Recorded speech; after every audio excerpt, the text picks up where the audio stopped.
I'm going to add a yoke to the top and then add gathers to the bottom. I have two pieces that are already balanced, and I'm going to decide where to put my design line. And I'm going to make a yoke that's pointy in the front and goes around and is pointy in the back too. You can make it any shape you want to. I think in the book it has one that has a yoke that comes down like this and then comes back up, and you could do the same thing with that shape, so you can choose your design line. I'm just going over how to make a yoke.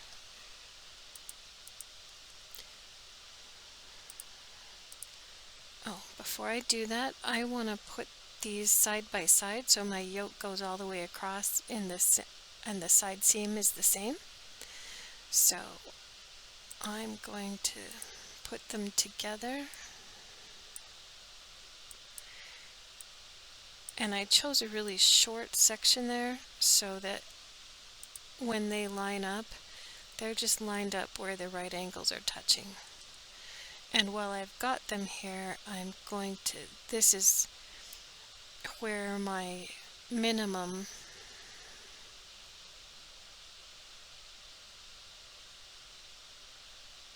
my maximum flare would be. So while I'm here, I'm just going to draw a line here and divide it in half so it stays balanced.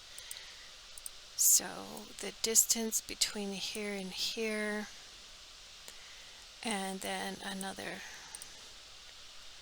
I want the midpoint at this end,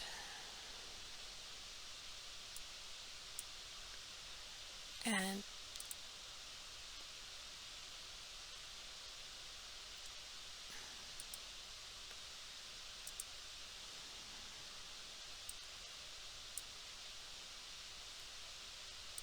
now I'm coming over and just doing the other end normal. And I release when the box appears. Okay, so that's how much I can add to both sides, and that will just be convenient later. So I want my yoke to start about here on both of them and dip down in the front. This one's more of a classic yoke shape. And the same in back.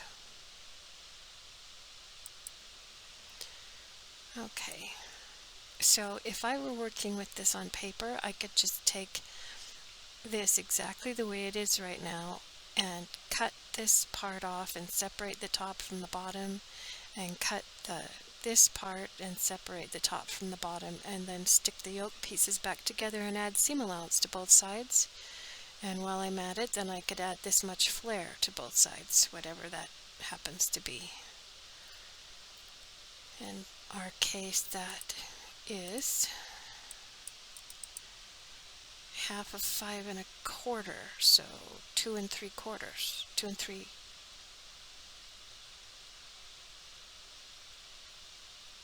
2 1/2 plus 1/8, 2 5/8 to each side would be perfect, and it would still be balanced. So I'm going to start by tracing off all of my sections, and on the computer it's going to be easier to split the dart lines right underneath that line. Modify line split.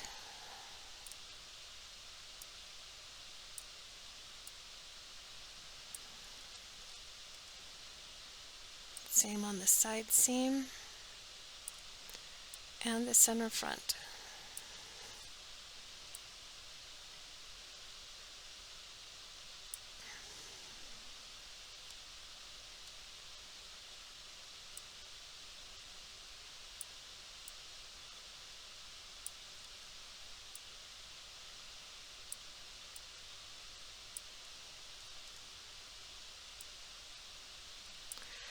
Okay, so now I can trace off or cut off create, trace, and I'm just going to give them little throwaway names because I'm not going to keep these. Oh,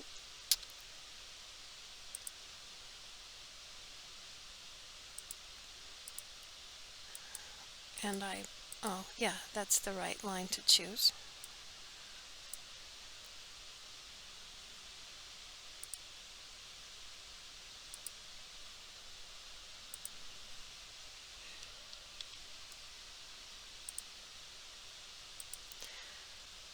Don't forget to give them names as you go, and remember to come over here and highlight and slide because that one is attached to the front.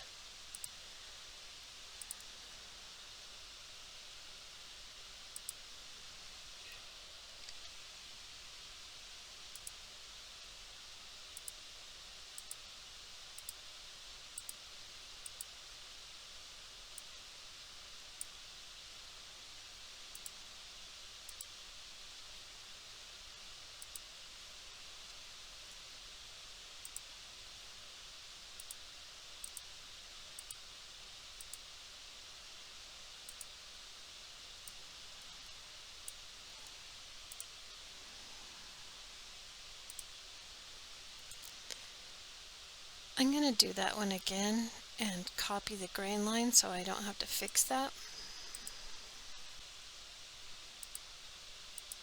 I get so used to pushing the button. And my internal line, I'm going to choose that one and say OK.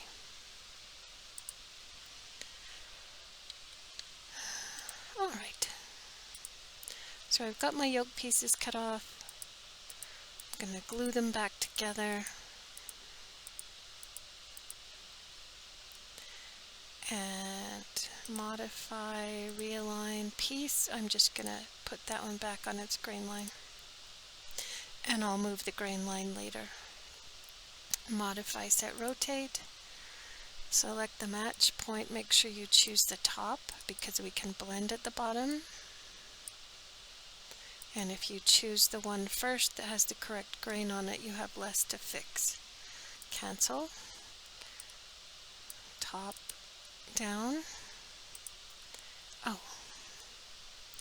Now, some kind of pieces I have to start from the other end when you're working from the inside out of a really complicated piece, but that isn't true of a yoke.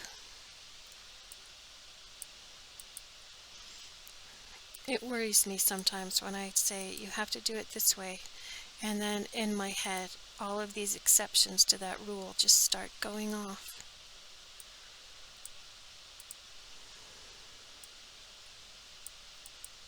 But the part that is most important to a lot,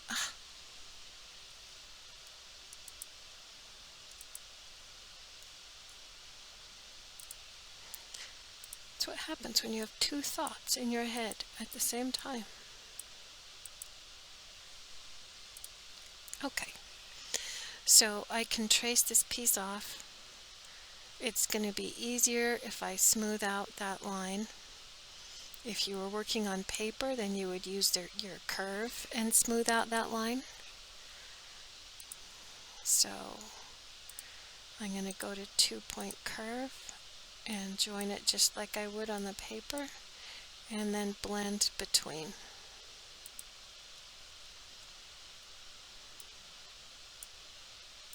This time it's going to go outward a little bit.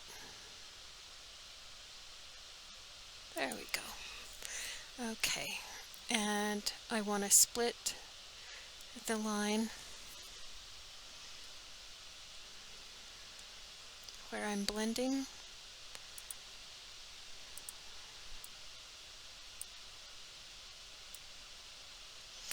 Some of these things I'd rather do on paper, and when I'm working on paper, there are some things I'd rather do on the computer. But the computer keeps track of it, and once you have your basics set up, you don't have as much work to do. Okay. Create piece trace. Clockwise and in order.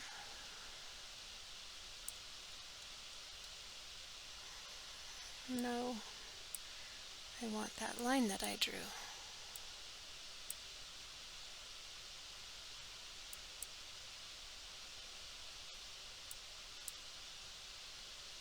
But I missed.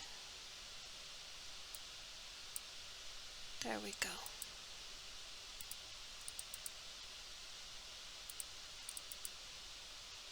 Okay.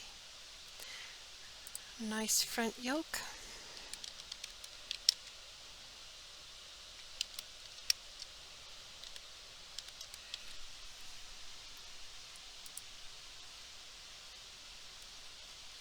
And then the same thing with the back.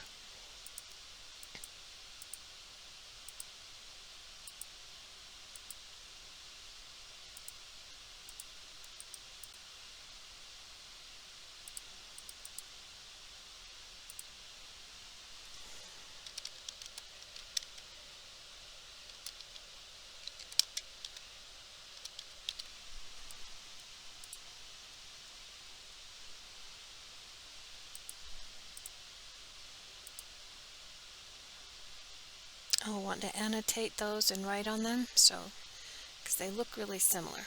So I don't need these anymore.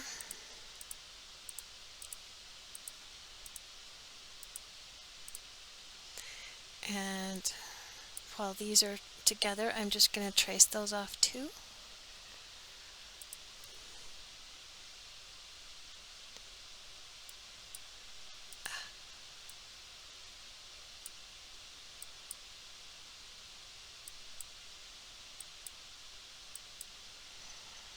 And if you were working in paper, you would still have these little points down here, but since I'm adding gathers, that's just going to disappear into the gathers.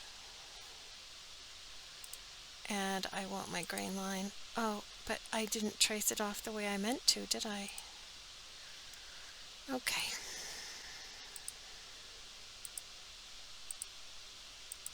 I want that extra little bit of flare. Okay.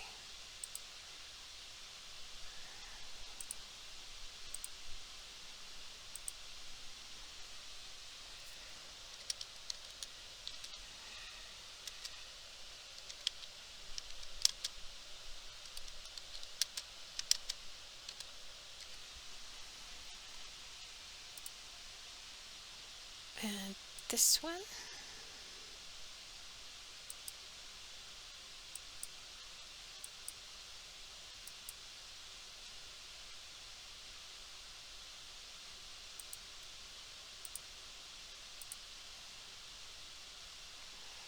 So those are my new two pieces.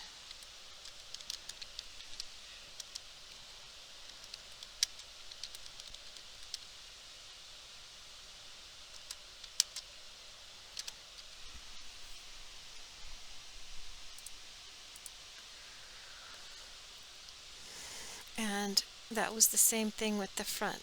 There was this little bit cut out of it because it's above, and this is going to have gathers. That will just disappear into gathers. So I'm going to set those out of the way. I don't want to overwrite them because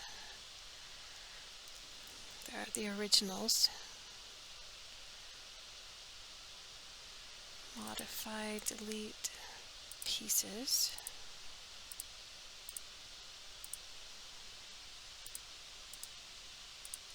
And that just removes them from the screen. And I'm going to adjust that grain. Modify, realign, piece, touch the grain, and now it's the way it belongs. I should have fixed that curve first, but that's okay.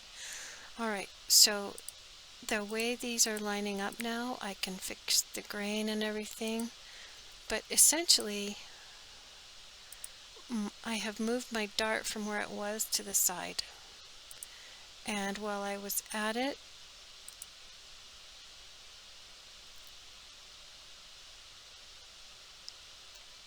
I could get rid of the darts in the yoke because the darts extended beyond the end of the yoke. And I have noticeably more in the skirt back. I already have gathers there. than I do in the yoke. Okay, so I want to add more gathers. And because this is curved,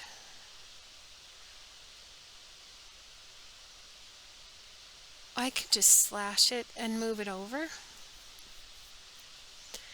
If I had a straight piece and it looked like this,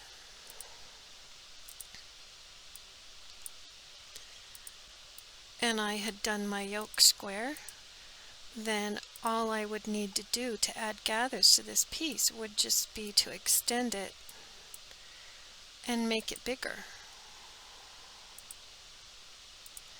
And that would gather onto that, but I have a shape, so I need to average it out.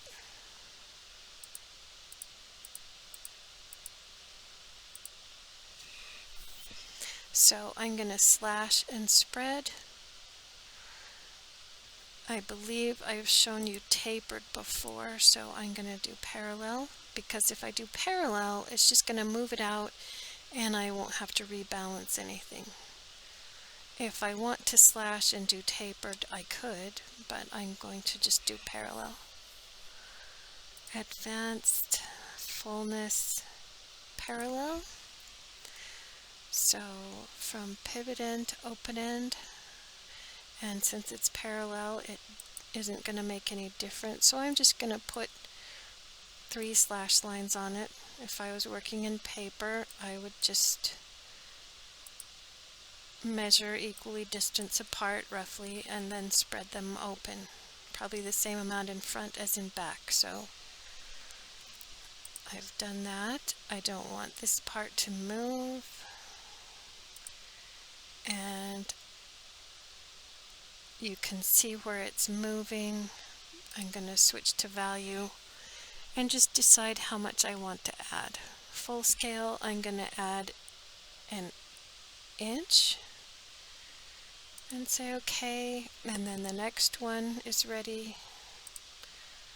So I just need to tell it. And then I can't just leave it like that. If you were working in paper, the same thing would be true. I need to get my curve or my 2-point line out, and I want to retain this shape right here. So I'm going to start about there. I have to switch back to cursor and end here, and then just blend it. And I could cut off the high points and add to the low points, which is usually a good way to do it. So I'll end up splitting that and swapping the line, but that would be my skirt. And I'm going to do the same thing down here at the hem and blend that so it's smooth. And that will come together nicely because we had a right angle right there, but I'm going to do a new line just from that corner to that one so that it just is a soft blend. And then I'll do the same thing to the back and it will be done.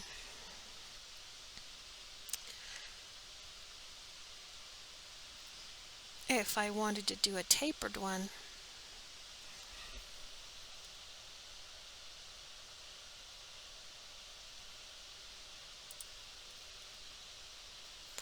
but these two won't work together, so this would be like an imaginary different skirt.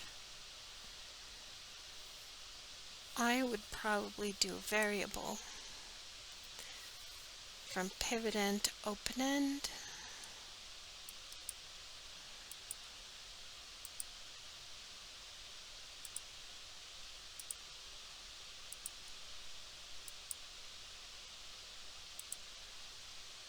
Say OK, holding still. No internal lines are moving.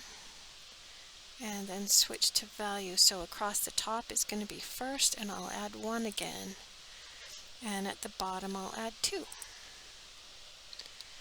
1 at the top, 2 at the bottom, 1 at the top, 2 at the bottom.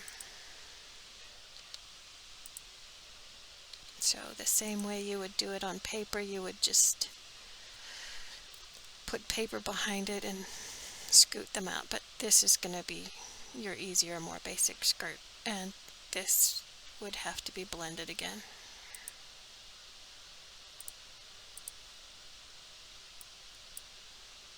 Ah.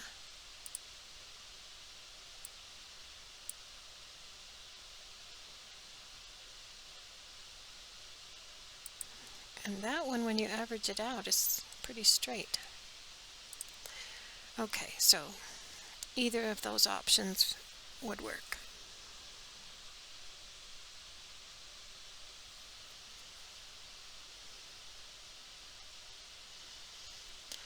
But add seam allowance and blend the lines.